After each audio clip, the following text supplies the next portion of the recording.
That's just not the content I want. He's unveiling the curtain as to his process. Interesting.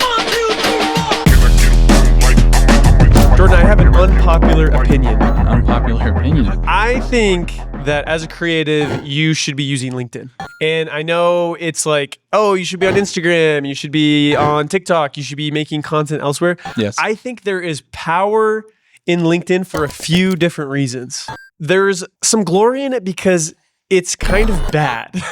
Yeah, well, the user experience on LinkedIn, for at least personally for me, tell me. is the videos look terrible. I'm never looking at a video on LinkedIn. And most of the time, and maybe it's because I used to work at a startup, all the people on my page are like, this is like how our marketing should be for everything. Look at this amazing company. Or this is a huge miss from McDonald's marketing. I'm like, I don't care. I don't care. I want to see cool stuff. Yes. And so I'm not usually scrolling LinkedIn. But, but those are valid points. Those are valid points. And this is the thing is like LinkedIn initially when you start to use it is kind of challenging because again, you have all these like salespeople. I know when I first started, my dad's in HR, so I had all these like human resources people saying like, this is how you should manage your employees. And like, I don't care. Yeah, it's a lot of like business. It seems like a lot of business forward stuff. It's about running a business, how your business should operate. Very, very corporate, I feel like. Maybe not as much like feel very freelance or outside that box. Yeah. This is the glory is that because it's bad, it's almost like old social media. You have to really work to curate who you're following and what your feed looks like. So it's taken me a long time to figure that out, but I have found very interesting people on LinkedIn. I have seen a couple you showed me on LinkedIn, which is again, you're the guy. You're the guy to curate this and find stuff. And so I think that's just one of these things that we're missing out on. And it might also be, this is another interesting thing I've noted, is that it feels like outside of the US, it is much more popular. Like a lot of people from England, a lot of people from, Asia, all on LinkedIn and using it like people would almost use Instagram here. So the other thing about LinkedIn that I think is very interesting and is helpful is because it's bad, you don't scroll so long. Yeah. It's not a bug, it's a feature. It's like I'll get a couple scrolls in. Yeah. And I'm like, I don't want to keep It's like I'm not super interested. Let me do something else. That's perfect. That's what you want, right? Crazy use case. You go on Instagram, dude, and you get sucked into that vortex. And it's hard. It's hard to get out. The other thing too is there's no pretense as to why you're on LinkedIn. On Instagram, it's a little bit of like, is it personal?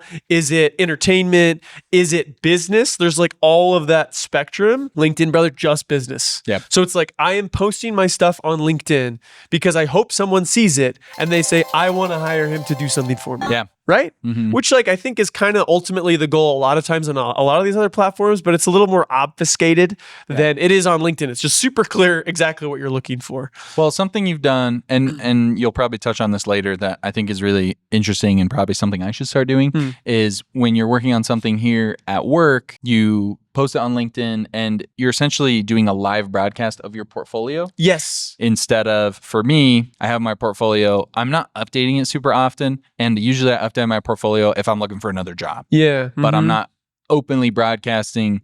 And it seems like if people want the stuff that you do, they know where to find you. Yeah. For me, the only people I know are people, past coworkers I've worked with. But no one's like, oh, Jordan does that thing. Let's get him to do that thing, because I've never broadcasted it out there. Yeah, that's actually a great point that I didn't really think of, but it is. It's like it's an active portfolio. Yeah. And then also there's kind of a different attitude on LinkedIn where it's a lot more reading, for better or for worse. It just is a lot more reading, which I think is good because, again, on Instagram, it's like visual stimuli to death. But on LinkedIn, what's great is that, I'll post a piece that I've done, and then I'll take a while to just like kind of explain a little bit about it. Be like, this was what was good, this is what was bad, this was what was exciting to me about it. And that's something that I don't necessarily see on Instagram. Or if I do see it, I'm not, like on Instagram, I'm not reading, brother. No, I'm like, not reading. I'm looking at the visuals, and if it's cool, it's like, all right, let's move on. But you put a paragraph on there, I'm not reading it. But on LinkedIn, it's just kind of a different platform in my brain. And I'm taking the time to like expand, read a little bit about it. Maybe he tagged some people that worked on it, and then you kind of click on their profile, see what they're about. So it's been cool. I guess walk me through, because at my first job, I guess they were both startups. I was just friending people I worked with. And some of these people were ad buyers. So now my feed is curated with people saying, this is a hot take for ad buying. I'm like, I don't care. So how did you go about curating your feed? You got to be ruthless. You got to literally just get rid of those people off your feed. Like I had so many people that, like from BYU, Idaho, or like from even high school. Sometimes I keep the high school people because it's always interesting to see like what's going on there. Yeah. But it's just, you got to be ruthless. You got to, they're called connections. They're not called friends. Oh, but, okay. It's just, terminology here. My bad. Party foul. You got to, I guess disconnect, unconnect from them and you got to be ruthless to your feed, because that's the other thing too, is like a bunch of people will send you like connection invites all the time, man. And you feel bad like declining. But what I've done in my mind, I have kind of some criteria where it's like, if you're in the creative field, I will most likely accept. Now, if you're doing like exactly what I'm doing, something in video, absolutely I'm going to accept. If you're semi-adjacent, like say you're like a VP of marketing, maybe I'll accept, because also like potentially you can give me work, you know what I mean? Yeah. But yeah, if someone like is like, sales at Purple, it's like, I'm so sorry, I'm not accepting that invite. I'm not interested. That's just not the content I want, because they will pop into your feed, post and stuff. then you will be flooded with, this is the top 10 sales tactics that I use with AI, and you're like, I could care less. Yeah, absolutely. So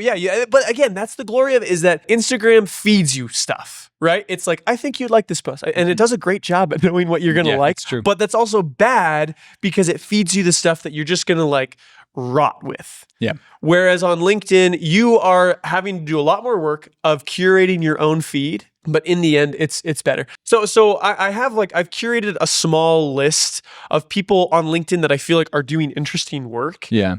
So the very first one that really popped out to me. So this is also the cautionary tale of LinkedIn. LinkedIn is pretty corporate. And so what is big in corporate America right now? Artificial intelligence. Oh, it's everybody's friggin' talking about AI. And it's the funniest thing too on LinkedIn, where like creatives are talking about AI, but it's the opposite conversation where it's like, I didn't use AI for this. And it's like, but you're still talking about it. Just like, how about just don't mention it? Like, just talk about the piece. I don't care if you used it or you didn't use it, but just let us live, right? So this guy, he is using AI, but this is an interesting application.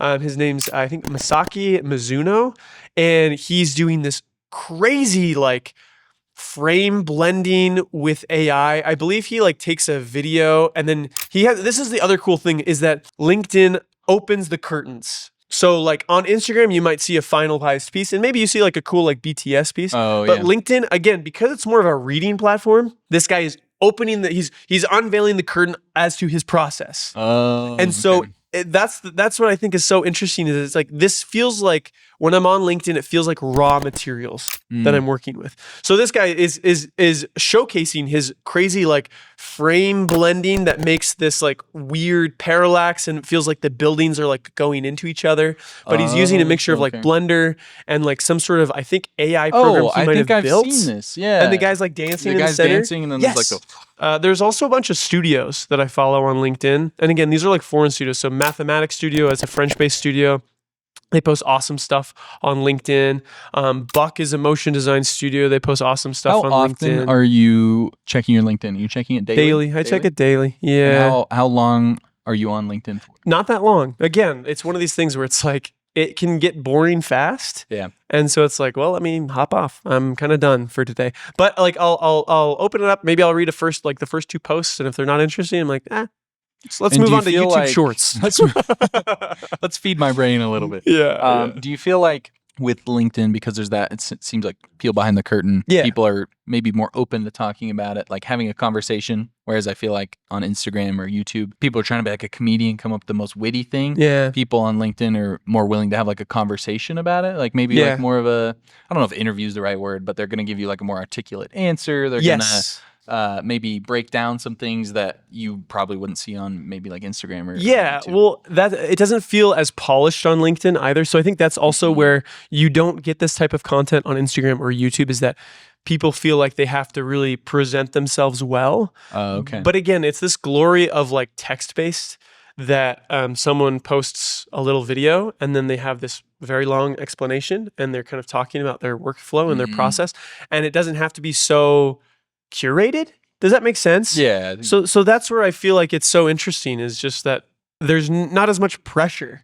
Yeah. Not as much pressure to like, again, your Instagram, you have a feed and you've got to make it look nice and all this kind of stuff. Yeah. And on LinkedIn, there's not like a feed like on that. LinkedIn, I'm curious. Are there a lot of videos on LinkedIn? There are a lot of videos, a lot of low res videos. Yeah, LinkedIn, you got to figure that out. I don't know what it's always 3D videos too. The bitrate on 3D videos is like I'm seeing the pixels. And so I guess the format right now for traditional social media, Instagram, TikTok, YouTube, is quick hook, then we're into it. Is that the same on LinkedIn? Are they doing hooks, or are they kind of just getting into the meat of the video? That's where it's a mixture, right? Because there are people who are taking content that they're using for TikTok and they'll post it on LinkedIn. Interesting. I've done it. We've done it.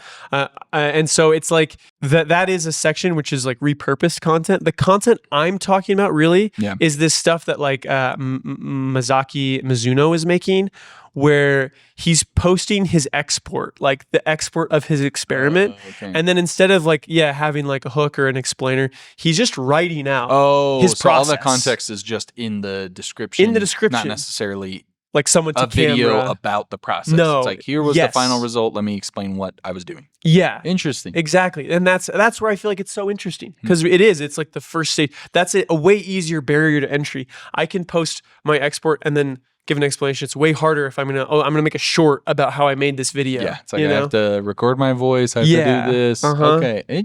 Interesting. Yeah. I've never thought of LinkedIn like this before. As a creative, people are sleeping on LinkedIn. Like it's a bad platform, but in that it's bad, I think it's good. You've made a strong case. Wow, thanks. And it feels like the kind of the actionable stuff for people is, one, curate your feed. Get your neighbors off your LinkedIn. Yeah. Get your neighbor that's doing something completely unrelated. This is something in logistics, maybe. You don't want to see that on your feed. So from there, curate your feed and then start posting stuff. Yeah. Seems like the actionable stuff to do to really get the power that LinkedIn has to offer. Yeah. Yeah. So there you have it. Leave us your opinions. And follow us on LinkedIn. Follow us on LinkedIn. I haven't posted in a while, but maybe I'll start posting again. All right. Sorry, let me wrap out. Yeah. I'm Jordan. I'm Garrett. And this is the Offline Media Podcast. Woo! Boom. Nice. That was good. I like that one. To the point? Yeah. And you're right. Yeah. Going into the creators. And then in the middle there, I put a spotter for a second. That's okay.